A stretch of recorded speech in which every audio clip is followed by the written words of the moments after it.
जय माता दी दोस्तों।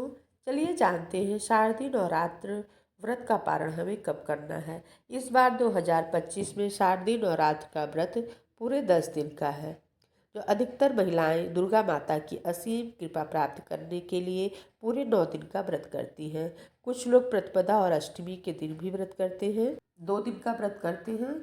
पहला व्रत प्रतिपदा को रखते हैं और दूसरा व्रत अष्टमी को, क्योंकि अष्टमी तिथि का विशेष महत्व होता है। इस दिन कन्या पूजन होता है।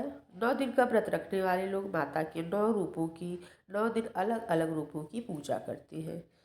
जो लोग 9 दिन का व्रत करते हैं उन्हें नवरात्रि, नवरात्र का मतलब ही होता है कि नवरात्रि, नवरात्रि बीतने के बाद ही पारण करना चाहिए, तभी उनके नवरात्र व्रत का पूरा फल मिलता है।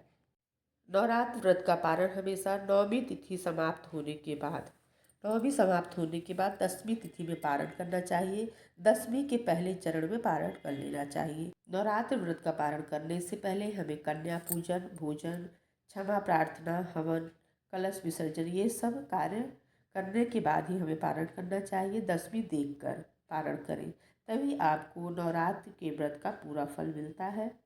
पारण के दिन हमेशा हल्का भोजन करना चाहिए। पारण हमेशा किसी भी प्रसाद या मीठी चीज़ से पारण करना चाहिए। जो लोग 9 दिन का व्रत है वह ध्यान से सुन लें कि 30 सितंबर 2025 को सूर्योदय कालीन अष्टमी है, जो दोपहर 1:58 पर अष्टमी समाप्त होकर नवमी प्रारंभ हो रही है।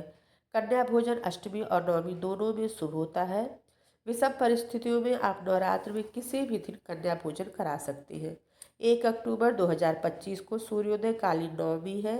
दोपहर में 2:36 पर नवमी समाप्त होकर 10वीं लग रही है। 9 दिन का व्रत रहने वालों के लिए 10वीं का पहला चरण पारण करने के लिए उत्तम होगा। अतः 2:36 के बाद तथा सूर्यास्त से पहले पारण का शुभ मुहूर्त है, तो आप 5 बजे से पहले पारण कर लें। सूर्यास्त के बाद हिंदू धर्म में पारण नहीं किया जाता है। पारण के दिन आपको बिना लहसुन प्याज का भोजन करना चाहिए, जो सबसे अच्छा माना जाता है।